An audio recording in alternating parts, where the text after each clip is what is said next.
All right, so far we have gone through Impressionism, Post-Impressionism, and now we're in Fauvism.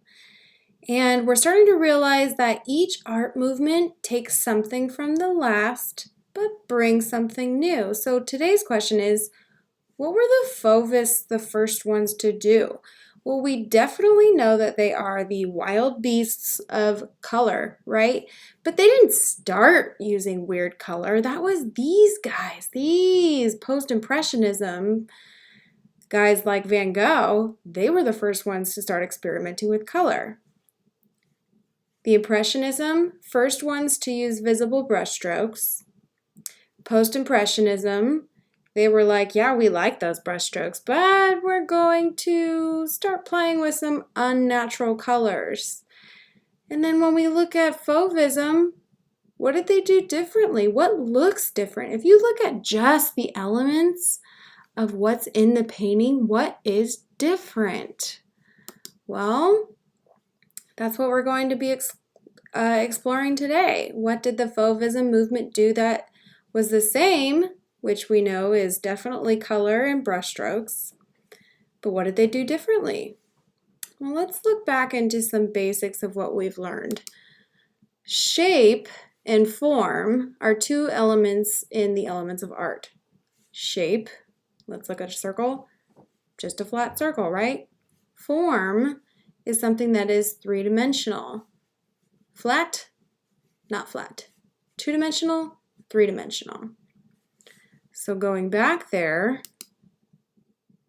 what is the next thing that the Fauvists did? Look, see, everything is three-dimensional. It looks realistic, even though it's like got some texture, still looks realistic, even though it's got a little bit wild of color, still looks realistic, even though it doesn't really look like they're trying to make forms, but they are. So if the Fauvists were the first ones to start simplifying their paintings with more two-dimensional shapes and less three-dimensional shapes or three-dimensional forms, why do they still look real?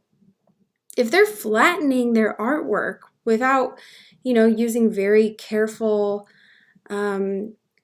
shading techniques, or look at the shadow on the structure of his face. Everything is so detailed, even though it's a little bit funky.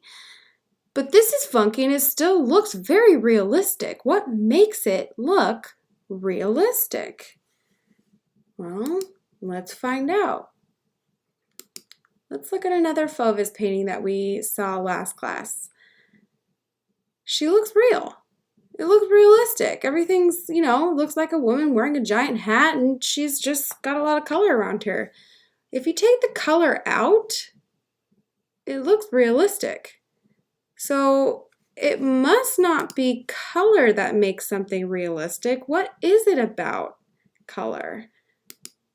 Because it still looks real, but let's go back even more to the basics, okay? The three element of colors, hue, that is the name of the color. So if I say it's a hue of red, it's red. It's a hue of violet, it's violet. Value is the lightness or darkness of a color.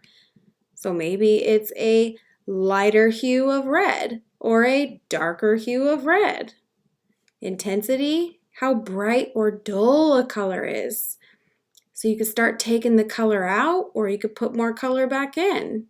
It's a bright intensity of red. It's a dull intensity of red. See where I'm going with this? So again, what makes a painting look realistic? If you took all the color out, why does it still look real? Think about light and dark. Okay, light and dark. Oh, it's value. The lightness or darkness of a hue is what makes paintings still look realistic. They may have taken out the form, but they're still using value, which still makes it three-dimensional.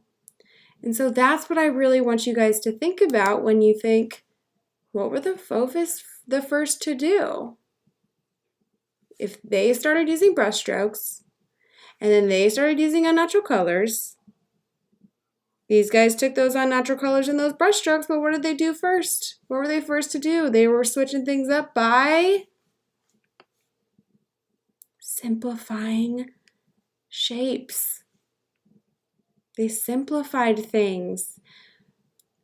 But it still looks realistic and we still can recognize what it is because value is still used. So everything's simplified. The brushstrokes are still crazy and the colors are crazy, but we can still see what it is because they are using value.